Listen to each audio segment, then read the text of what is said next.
L'esprit curieux, libre d'attaches émotionnelles envers les faits, suffisamment pour avoir envie d'ouvrir les yeux sur d'autres possibles.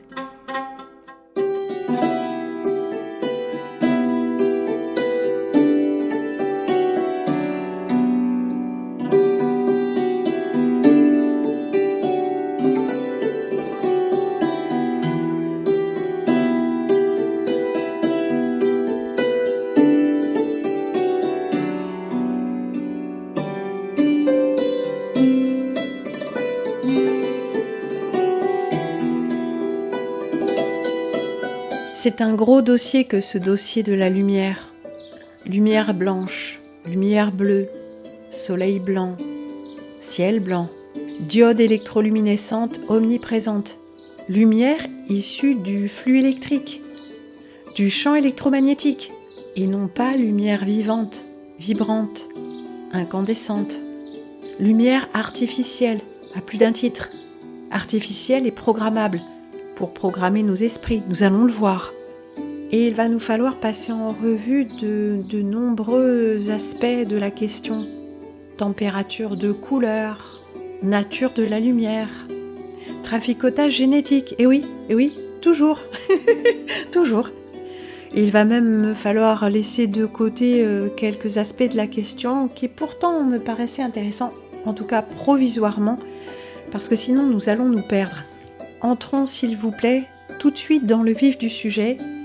Ça va être un petit peu technique, mais chemin faisant, il est très possible que nous commencions à avoir se dégager des motifs, des procédés que nous connaissons bien, une mise en place très attendue du contrôle mental, sans négliger bien sûr tous les aspects spirituels, occultes, de cette manipulation symbolique de la lumière et de la couleur.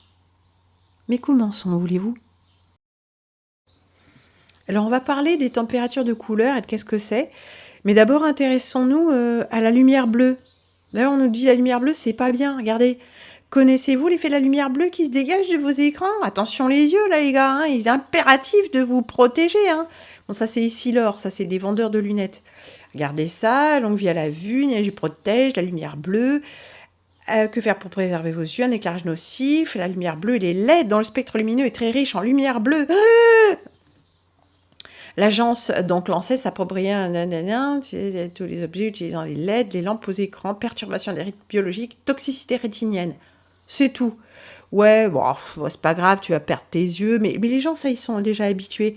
Et puis, ils dorment plus, mais c'est pas grave, tu prends un petit cachet. Non, c'est pas très grave. 2 types de risques, voilà, toxicité rétinienne. Bon, mais c'est tout. C'est tout, vraiment. L'ANSES a testé les verres anti-lumière bleue proposés par les opticiens. Alors, c'est assez marrant. Une efficacité modeste, 7 à 12%, parce qu'en fait, quand ils les testent, avec un petit laser bleu, en fait, c'est pas du tout le même type de lumière qui provient des écrans. Voilà, c'est tout. Faut limiter l'exposition, les gars. Alors que la bonne femme, par exemple, ou le mec, il travaille 8 heures par jour devant un écran. Quand il rentre chez lui, après, il se détend un peu devant son écran. Tu vois ?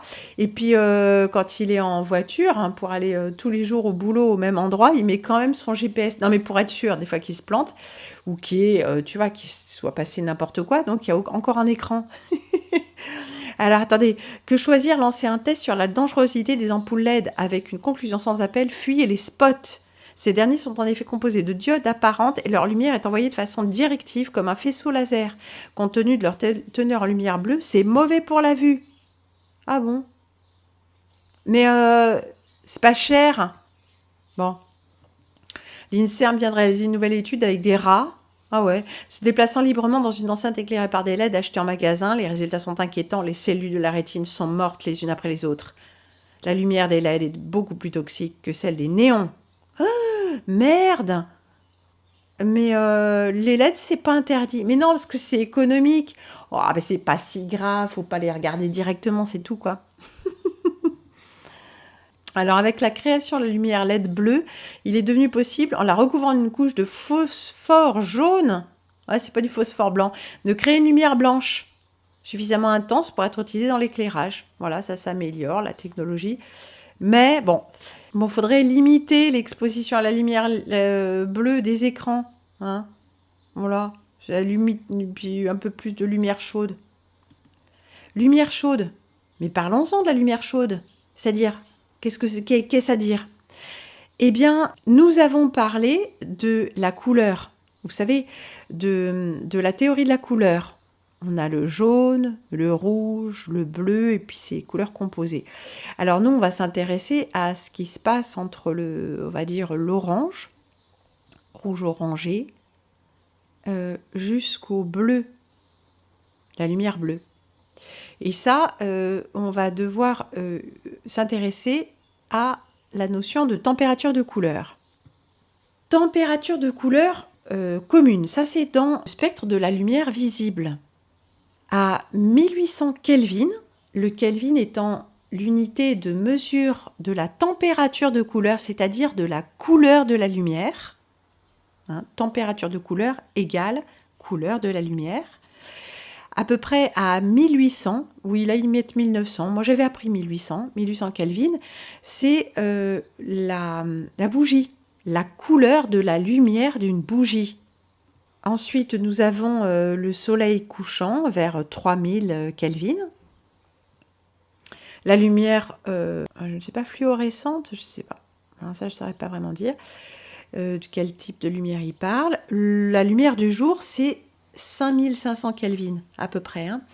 Et la lumière bleue, vraiment, enfin, la lumière du jour très pure, très forte, la lumière du jour la plus forte, notamment, je ne sais pas, dans les hautes couches de l'atmosphère où j'en sais rien, c'est 6500. Nous avons, vous voyez, la roue des couleurs en bas, que nous venons de voir, hein, jaune, orangé, rouge, violet, couleurs chaudes et couleurs froides. Ici, nous avons une petite animation.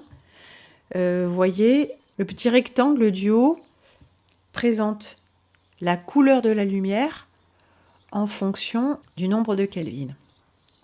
Donc on va du rouge jusqu'au bleu.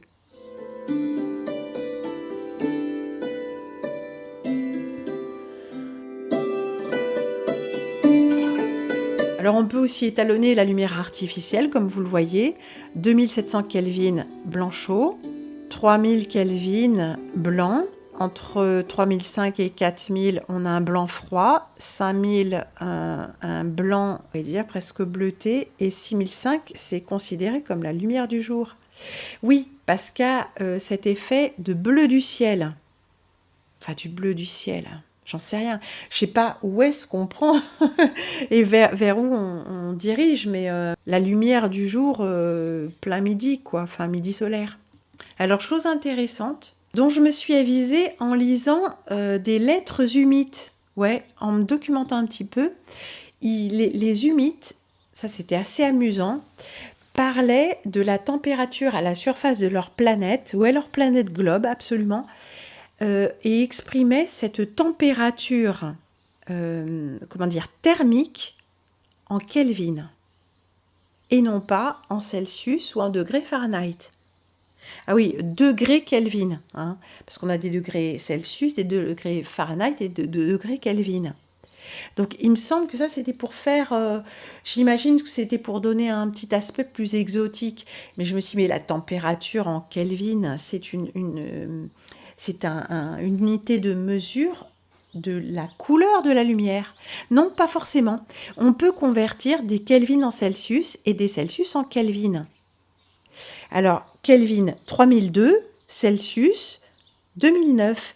Donc, quand les humides vous disent, ouais, il fait, 160 degrés Kelvin sur la planète, eh ben, il fera 140 degrés Celsius.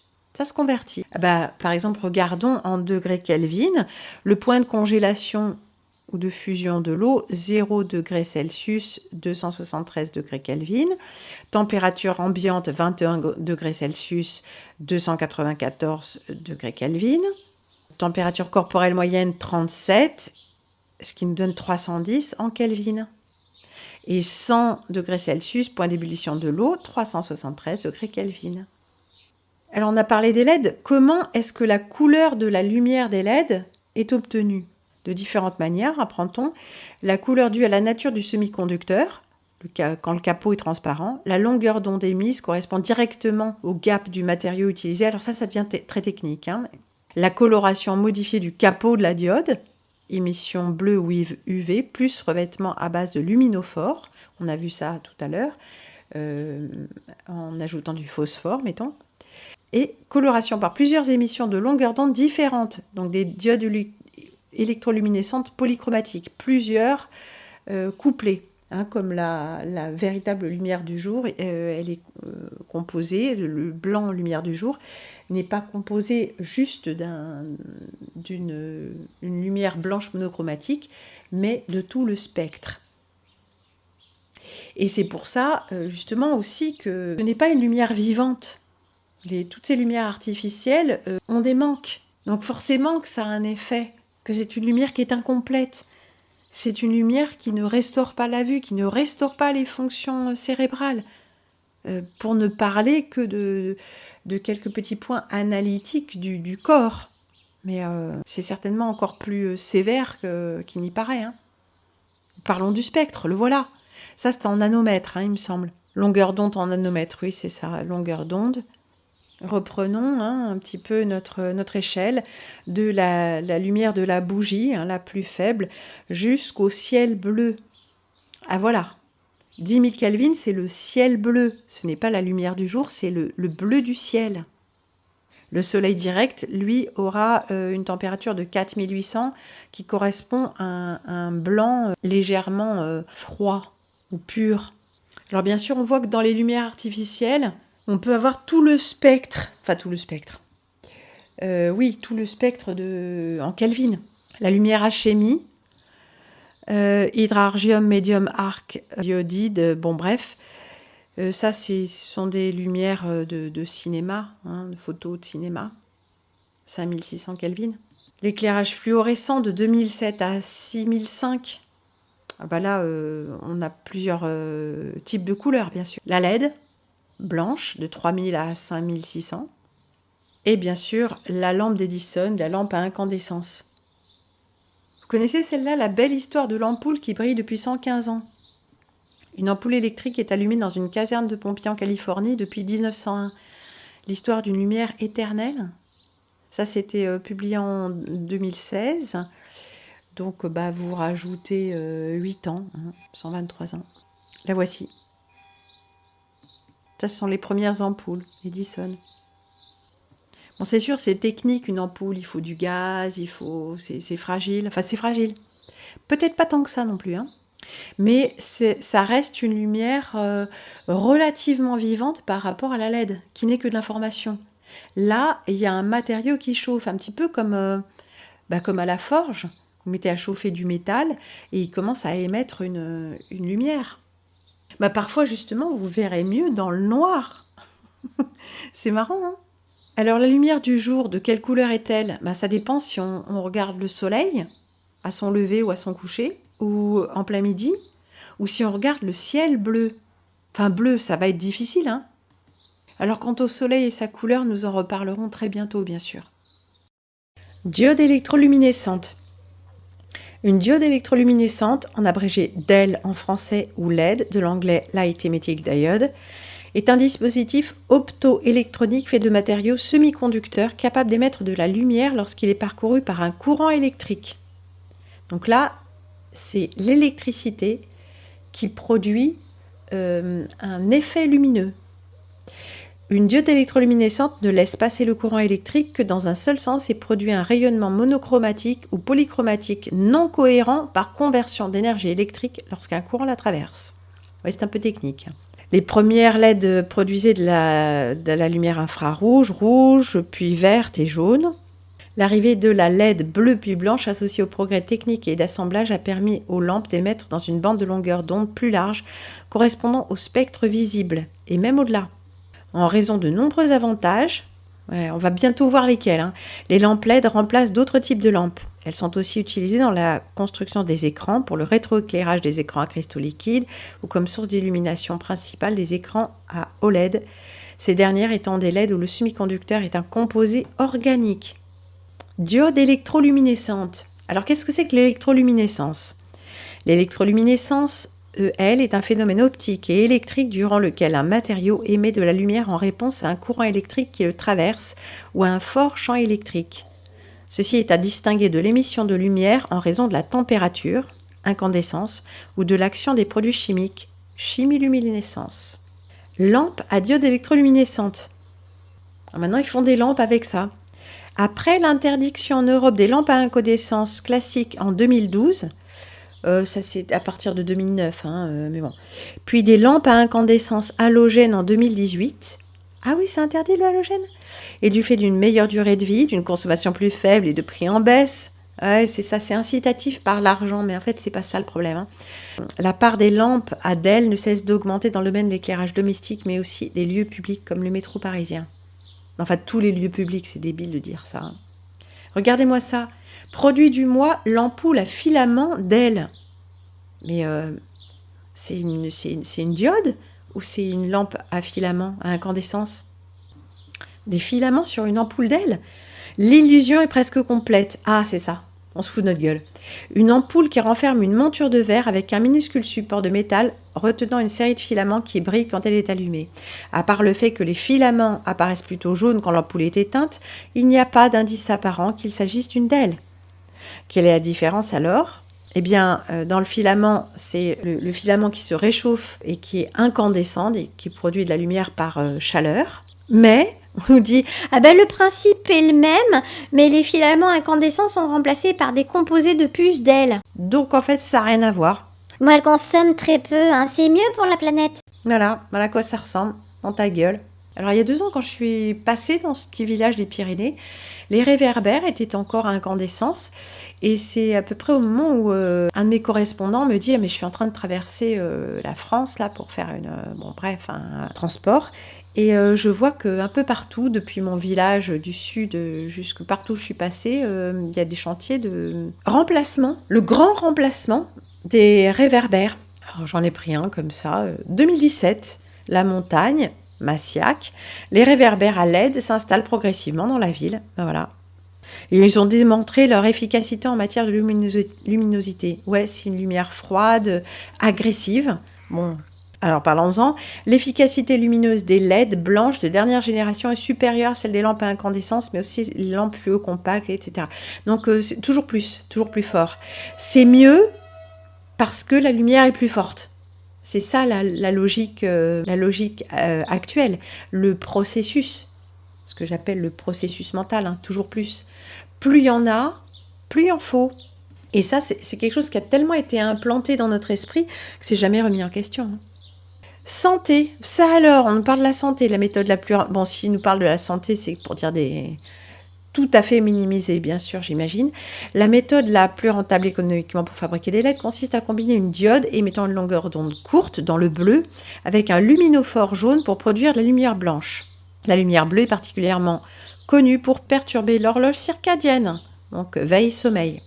Donc l'Agence nationale de l'environnement recommande de ne plus commercialiser auprès du grand public que les LED présentant un risque de... Pas de risque lié à la lumière bleue, nanana, bien sûr. Mais qu'est-ce qu'un luminophore? Un luminophore est une substance qui, lorsqu'elle subit une excitation, émet de la lumière. Une telle substance est... un luminophore. Ça nous fait une belle jambe. Bon, mais l'agence de l'ANSES, l'agence pointe des effets néfastes sur de la lumière la nuit sur la biodiversité et l'environnement. Oh, c'est pas cool, hein. Ça va encore perturber les papillons et tout ça, Et puis tous les petits animaux. Alors bien sûr, si on écoute tout ça, c'est mieux parce que c'est économique. C'est mieux parce que ça éclaire plus. Mais si on regarde ça, jaune, blanc, ça vous rappelle quelque chose peut-être? Blanc chaud, voilà, on est plutôt sur du jaune. Blanc froid, lumière du jour. Alors c'est pas vrai parce que la lumière du jour peut affecter différentes valeurs de l'échelle de température de couleur, bien évidemment. Des scientifiques ont développé un système de contrôle mental basé sur la lumière. Les scientifiques sud-coréens sont parvenus à modifier les émotions et le comportement de souris. Souriez les souris, vous êtes sous contrôle. Décembre 2021. Des chercheurs coréens sont parvenus à modifier les émotions et le comportement de souris grâce à l'émission d'une lumière bleue. Une forme de contrôle de l'esprit utilisant la lumière a été mise au point par une équipe de chercheurs sud-coréens sous la houlette de Justin Lee de l'Institute for Basic Science et du professeur Eo Won-do de l'Institut coréen avancé des sciences et de la technologie. Le processus, parfaitement réversible, précis et scientifique, a fonctionné efficacement sur des souris et permis de modifier aussi bien leur comportement que leurs émotions. Ça alors, leurs émotions. Cette avancée plutôt inquiétante, Opto-V-Trap, agit directement sur les neurotransmetteurs, les messagers chimiques qui assurent la transmission de l'information entre les neurones. Selon les résultats publiés dans la revue Neurone, le dispositif repose sur l'émission d'une longueur d'onde spécifique de lumière bleue qui permet d'activer ou de désactiver la libération des neurotransmetteurs. Selon la zone du cerveau ciblée, des émotions et même des comportements peuvent être induits ou inhibés selon le résultat souhaité. Testée sur des souris vivantes, cette expérience a démontré qu'il était possible de supprimer une réaction de peur chez des animaux préalablement conditionnés à être effrayés dans des circonstances précises.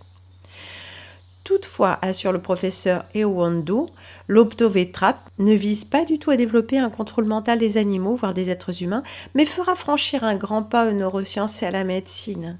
Opto-V-Trap contribuera non seulement à comprendre la cartographie des circuits cérébraux,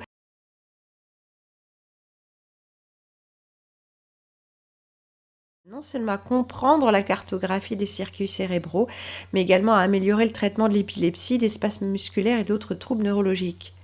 Avez-vous remarqué le processus toujours le même pour nous présenter quelque chose? Non, mais pas du tout.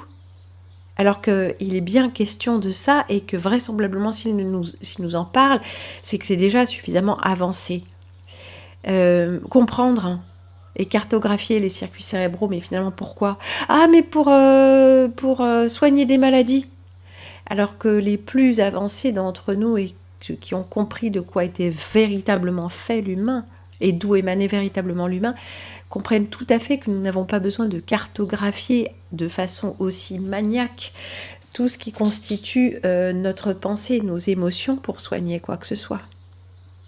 Parce qu'il s'agit là encore une fois d'analyse, donc de dissection, et dissection de l'esprit comme ces braves scientifiques ont disséqué le corps, mais il n'est jamais question de synthèse. Le tout est plus que l'ensemble des parties. Dans une guérison miraculeuse relative à l'exercice de la ferveur religieuse, il n'est pas question d'analyse, il est question de l'ensemble de l'être qui se réaligne d'une façon spécifique sur, oui, très certainement, des fréquences de santé. Mais ça se fait spontanément, bien sûr. LiFi. Le LiFi ou Light Fidelity est une technologie de communication sans fil basée sur l'utilisation de la lumière de longueur d'onde comprise entre 480 nanomètres, soit 670 THz, bleu, et 650 nanomètres, soit 460 THz, rouge. Alors que le Wi-Fi utilise une partie radio du spectre électromagnétique hors du spectre visible, le LiFi utilise la partie visible, donc optique, du spectre électromagnétique. Le principe du LiFi repose sur le codage et l'envoi de données via la modulation d'amplitude des sources de lumière, scintillation imperceptible à l'œil, selon un protocole bien défini et standardisé. Bon, donc c'est une start-up française qui lance ça en 2018. Il s'agit de la première lampe capable d'établir une communication en LiFi avec un ordinateur. Il faut simplement ajouter à ce dernier un petit accessoire qui se branche sur la clé USB. Cette technologie a plusieurs intérêts. Le LiFi peut fonctionner de jour comme de nuit, y compris lorsque la lampe est éteinte. Cela permet d'établir un périmètre de communication très réduit. Pour éviter les connexions intempestives d'adolescents au réseau, l'utilisation de LiFi cantonne les connexions sans fil à une pièce donnée. Concrètement, le LiFi fonctionne grâce à l'éclairage des ampoules LED qui disposent d'une intensité lumineuse modulable. À très grande vitesse, donc invisible à l'œil nu, la vitesse de transmission est de l'ordre du mégahertz, ces changements d'intensité sont enregistrés par un photodétecteur. Ils sont ensuite convertis en signal électrique puis en format binaire pour pouvoir être interprétés par nos équipements. Le LiFi est souvent présenté comme une solution de remplacement du Wi-Fi qui semblerait plus sûr car il n'émet pas d'ondes électromagnétiques. Ainsi, tout objet connecté exposé sous cette lumière pourra accéder à Internet ou accéder à des informations spécifiques comme les QR codes. Lisons ceci historique. La première personne à appliquer ce processus fut Alexander Graham Bell, également connu comme l'inventeur du téléphone. À partir des années 1880, il développe le photophone avec Charles Sumner Tainter. Cet appareil permettait de transmettre des messages sur une longue distance, environ 200 mètres. Les vibrations émises par un microphone étaient reproduites par un miroir qui reflétait la lumière du soleil. Le récepteur, également miroir, captait des modulations afin d'activer un cristal de sélénium et de reproduire le son souhaité. C'était la première technique de communication sans fil jamais mise en œuvre, bien avant qu'il y ait une communication radio qui rejettera le photophone. Le physicien allemand Harald Haas a développé une solution en envoyant des données via des ampoules LED qui sont plus rapides que l'œil humain. Il l'a appelé « données d'éclairage ». C'est la même idée qu'une télécommande infrarouge, mais avec des fonctions plus puissantes. La technologie consiste à insérer des micro-puces dans des lumières LED connectées à des sources de collecte et de transmission en amont, fibre optique, CPL ou DSL, etc. C'est au Japon que les premières expériences de communication LiFi avec des lumières LED se feront connaître en 2005. Les pionniers dans ce domaine étant les chercheurs de l'université Keio à Tokyo. Depuis 2010, avec une forte augmentation des ventes de LED et leur apparition dans les bâtiments, de nombreux acteurs se sont lancés dans l'étude et le développement de solutions LiFi en France. C'est l'université de Versailles-Saint-Quentin en Yvelines qui réalise depuis 2007 des recherches dans ce domaine autour des applications de communication entre véhicules utilisant des phares avec LED. Ah, les véhicules vont communiquer entre eux par leurs petits yeux. Fonctionnement du LiFi. Le LiFi fonctionne grâce à un modem ou un routeur LiFi qui envoie à l'émetteur un signal via un câble PoE. Ensuite, la LED reçoit ce signal et fluctue à une vitesse invisible à l'œil humain. La clé LiFi décode le signal lumineux en signal électrique et le transmet à l'ordinateur, puis l'ordinateur décode le signal en information que les humains peuvent comprendre. Alors, il faut savoir comment fonctionne, bien sûr, la LED qui s'allume et s'éteint. D'une façon régulière en général quand il ne s'agit que de lumière, c'est-à-dire que de soi-disant d'économiser la lumière. Enfin, pas soi-disant, hein, la LED est allumée la moitié du temps par rapport à ce qu'on en perçoit. Donc c'est économique en termes d'énergie. L'énergie que je vous le rappelle, de toute façon, est gratuite et illimitée. Hein. Si on vous la vend, c'est juste... c'est un tour de passe-passe maléfique, dans des buts bien connus de nos maîtres. Mais lorsqu'il s'agit de transmettre des données, le scintillement peut être modulé, de façon à envoyer un signal binaire. Signal binaire, c'est 0 et 1. En l'occurrence, allumé-éteint. C'est comme du morse, si vous voulez. Les équipements LiFi nécessitent que l'équipement d'éclairage soit connecté à Internet via une connexion filaire de type Ethernet. Ah oui, donc il faut un fil à un moment, hein, ainsi qu'un émetteur-récepteur. Il peut s'agir d'un ordinateur, d'un téléphone intelligent ou d'une tablette qui doit être équipée d'un émetteur-récepteur. La connexion LiFi peut fonctionner dans le cône lumineux projeté par l'éclairage normalement situé au plafond pour fournir la couverture maximale possible. Donc il faut un plafonnier. Les LED bleues sont celles qui permettent la vitesse la plus élevée. Ah, ça c'est peut-être une donnée que nous devrions retenir. Hein. Cependant, elles sont généralement combinées avec du phosphore pour leur donner une couleur blanc pâle.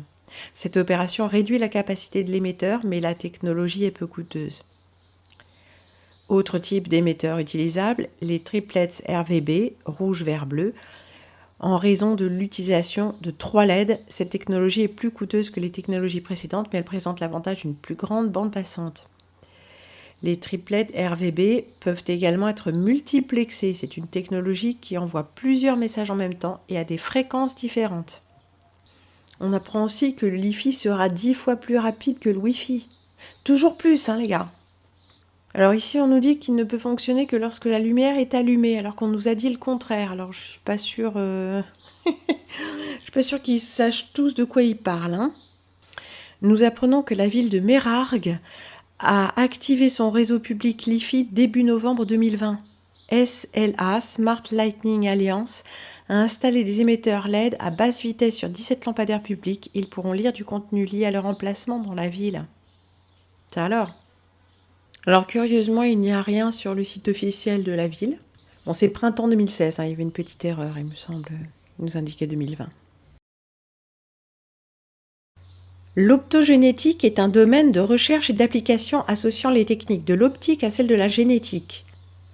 Elle permet par une stimulation lumineuse d'altérer spécifiquement et localement un nombre limité de cellules modifiées génétiquement pour y être sensibles, sans perturber directement l'état des cellules voisines. Modification génétique, déjà, ça commence mal. Conceptualisée à la fin des années 70, elle est consacrée par un mot dédié en 2006, optogénétique, puis élue méthode de l'année par Nature Methods en 2010. Les applications, en nombre croissant, incluent la cartographie fine des réseaux neuronaux, de nouveau, l'étude de leur physiologie et de leur communication normales et pathologiques, et de potentielles interventions médicales restaurant par exemple l'audition ou la vision. Alors on voit que c'est toujours le même schéma pour nous vendre le truc. On nous explique ce que c'est, et on nous explique ces applications forcément dans le domaine de la médecine pour nous emporter le morceau, Principe de l'optogénétique. L'optogénétique s'appuie sur l'insertion dans la membrane d'une cellule nerveuse de molécules sensibles à la lumière qui, sous l'effet d'une stimulation lumineuse, vont modifier l'état de polarisation de la membrane. Les neurones codant l'information en signaux électriques qui déclenchent la libération de neurotransmetteurs par la cellule nerveuse, et ces transmetteurs modulant l'activité des neurones appartenant au même réseau, l'induction lumineuse du changement de polarisation revient à contrôler. Je comprends rien. Les neurones codant l'information en signaux électriques qui déclenchent la libération de neurotransmetteurs par la cellule nerveuse. Ces transmetteurs modulent l'activité des neurones appartenant au même réseau. L'induction lumineuse du changement de polarisation revient à contrôler l'activité de la cellule modifiée et des cellules de son réseau. Génétique. La partie génétique de l'optogénétique repose sur l'insertion dans le génome, rien que ça, de cellules nerveuses ciblées, d'un gène codant une protéine photoactivable, c'est-à-dire dont l'activité biologique dépend de la lumière à laquelle elle est exposée. Il s'agit le plus souvent de protéines d'origine bactérienne de type opsine. L'insertion génomique de la séquence codant l'opsine peut être réalisée par deux méthodes différentes. Le recours à un vecteur viral modifié, où le gène à transférer est placé dans le génome viral, donc un virus, vous savez un virus, sous le contrôle d'un promoteur fort et ubiquitaire. La particule virale infecte les cellules au site d'injection, l'intégration du génome viral dans le génome cellulaire conduisant à la production d'une quantité élevée de protéines, y compris dans les prolongements cellulaires les plus fins. La génération d'animaux transgéniques, où la molécule photoactivable est insérée dans le génome hôte sous contrôle d'un promoteur spécifique d'un type cellulaire. C'est dommage qu'ils ne fassent pas des phrases avec sujet-verbe complément, parce que c'est incompréhensible. Cependant, ce promoteur est rarement assez fort pour permettre l'expression d'une quantité de protéines suffisante. Optique. Les opsines produites par les cellules hôtes sont activables par une lumière de longueur d'onde particulière à l'aide d'une fibre optique directement implantée dans le cerveau de l'animal. Aïe! Les canaux que forme l'opsine s'ouvrent et en fonction de leur nature peuvent provoquer la dépolarisation ou l'hyperpolarisation du neurone. Alors ça, c'est rigolo. La réussite de l'expérimentation dépend du matériel optique, par exemple des sources de lumière à fibre optique et à semi-conducteurs intégrés, acheminant la lumière à des cellules spécifiques, même au plus profond du cerveau, de manière contrôlée, tout en permettant aux animaux de se comporter librement. Non mais sentez-vous libre, les gars. Le plus souvent, cet objectif est atteint en utilisant des diodes à couplage par fibre optique introduites en... Pardon ? Bon, alors pour ça, on nous explique que ça se fait sur les animaux, sympa pour les animaux, en implantant des diodes dans le cerveau, des fibres optiques et tout un tas de merdier. Donc, bon, on ne le fera pas chez vous à votre insu, a priori. Donc, il existe une branche comme ça des sciences, des neurosciences, qui s'intéresse à la lumière et à la façon d'insérer au plus profond notre biologie, nos cellules nerveuses, tout ça de manière très invasive, des trucs qui vont servir de récepteurs, émetteurs, transmetteurs, et puis quoi encore. Mais allons voir comment ces vendus du CNRS essayent de nous vendre la soupe. CNRS le journal, ça date de 2017, aux frontières du cerveau, ça c'est leur blog. L'optogénétique, quand la lumière prend les commandes du cerveau. Depuis une dizaine d'années, le développement de l'optogénétique a bouleversé les neurosciences. En rendant les neurones sensibles à la lumière, ce nouvel outil permet d'intervenir sur le cerveau et le système nerveux. Contrôle des souvenirs, du goût, de la soif. Les domaines d'application et leurs limites sont présentés dans ce nouveau billet du blog. Bon bref. Alors, petite phrase d'introduction, bon, c'est toujours tellement convenu. Hein. Le cerveau est probablement l'organe le plus complexe du corps humain. Ou pas. C'est un immense réseau formé de près de 100 milliards de neurones interconnectés, distribués dans différentes aires cérébrales et classés en différents sous-types selon le neurotransmetteur, qui libèrent en réponse à une stimulation. Une mauvaise communication neuronale est à l'origine de troubles neuropsychiatriques comme la schizophrénie et l'autisme. Non. Empoisonnement du terrain, dénaturation des bactéries du système nerveux entérique. Pour la schizophrénie, on a évoqué le cas des emprises et tout ça. Non. Le matérialisme pur et dur, ça c'est leur truc, hein, mais c'est pour ça qu'ils s'enfoncent toujours plus profond dans la matière de ta cervelle par exemple. Étudier comment l'information est transmise dans les réseaux de neurones est donc primordial pour mieux comprendre le fonctionnement du cerveau en conditions physiologiques et pathologiques. Ouais, mieux comprendre. C'est toujours, il faut comprendre. Mieux, plus, et étudier encore plus pour mieux comprendre. Pourquoi tu veux comprendre ? De toute façon, tu ne comprendras jamais rien. Si tu n'as pas compris maintenant, avec tous les moyens dont tu disposes, c'est qu'il y a une arnaque. Mais attendez. Il faut mieux comprendre. Pour cela, il est essentiel de pouvoir contrôler spécifiquement différents types cellulaires qui composent les réseaux de neurones. Il est essentiel de contrôler les types cellulaires. Contrôler pour mieux comprendre. Ah ouais, contrôler ? Contrôler, non ? Ça t'ennuie pas, non ? Qu'il y ait des gens qui sachent absolument tout contrôler ? Déjà, ça met la puce à l'oreille, normalement. Ceci a été rendu possible il y a maintenant un peu plus de 10 ans par le développement de l'optogénétique, véritable révolution technologique. On entend souvent ça, révolution technologique, à propos de tout en fait, dans le domaine des neurosciences. Cette technique consiste à modifier génétiquement, tu veux dire par l'ADN, genre ? Des neurones afin qu'ils deviennent sensibles à la lumière grâce à l'expression d'une protéine, l'opsine. Comment une protéine issue du monde unicellulaire pourrait-elle être utile en neurosciences ? Des développements technologiques sont en cours afin de restreindre l'application de la lumière à une zone très localisée du cerveau, précision temporelle également, puisque l'activation des neurones est transitoire et n'a lieu que lorsque l'expérimentateur allume la lumière. Donc ça, ce sont les canaux. Regardez bien ça, pas de lumière, lumière bleue.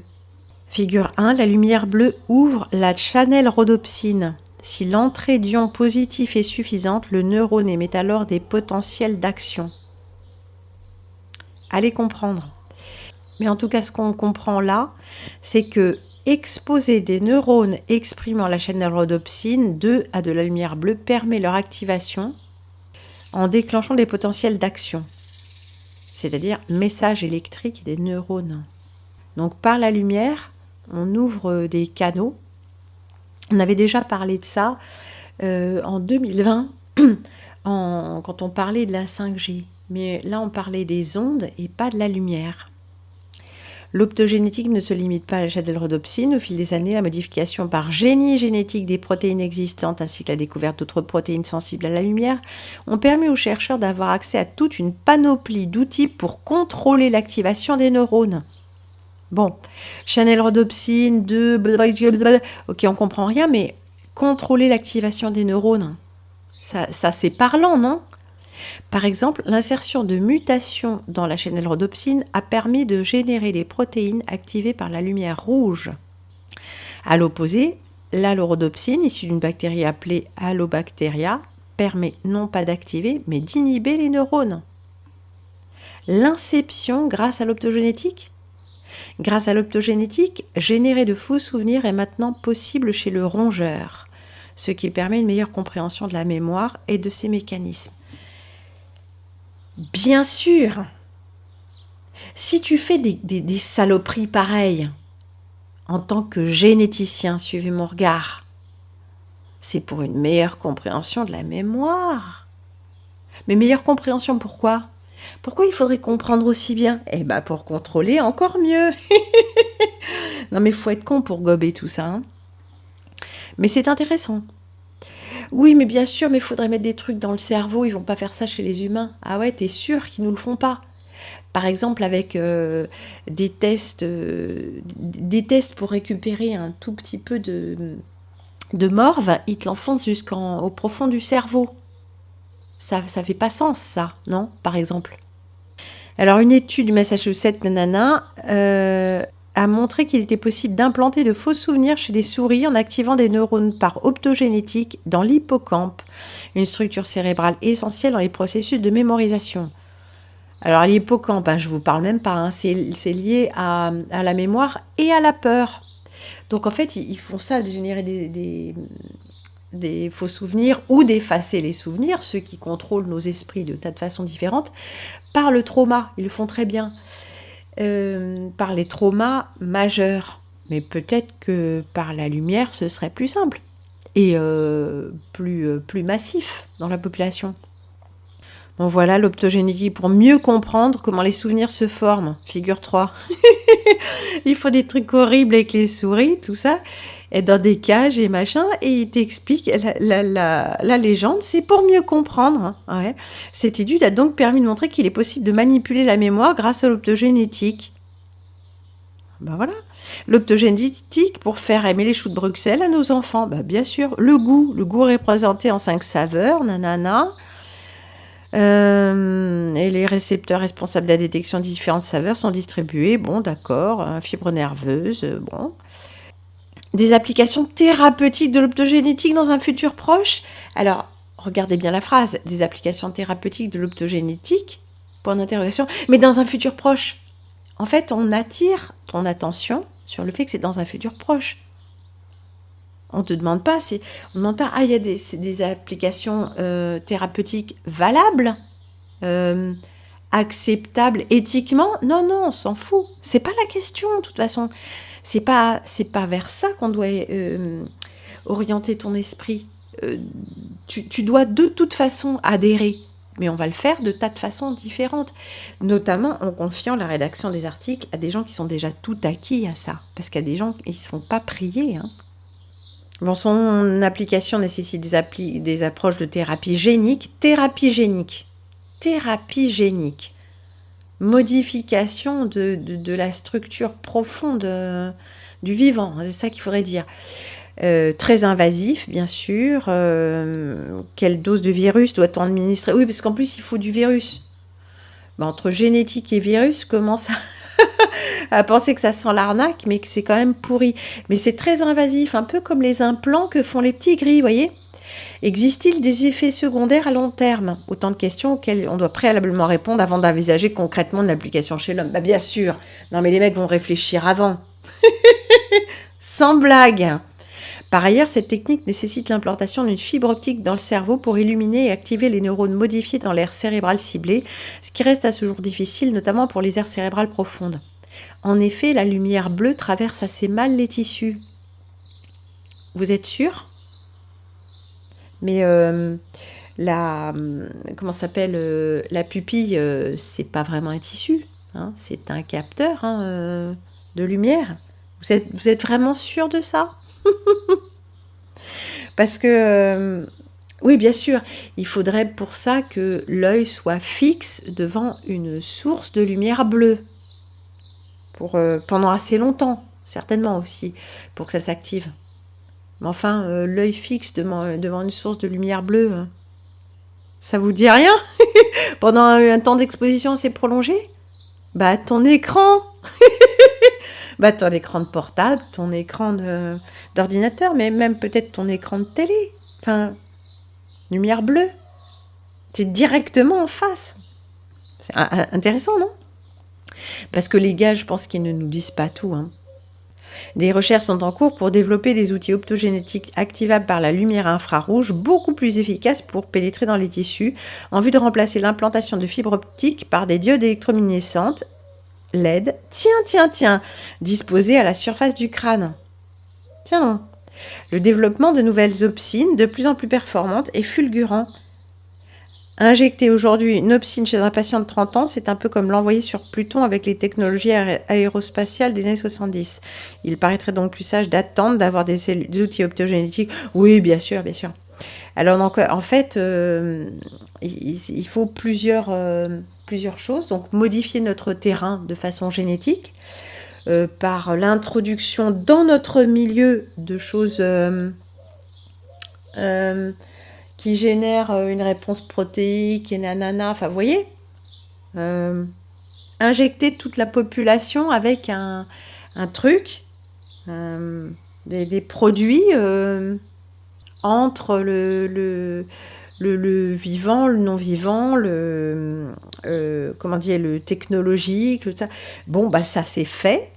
Ensuite, l'exposition constante à la lumière LED ou à des fréquences infrarouges, ça on ne le voit même pas, je pense que c'est fait aussi. Qu'est-ce qui reste là?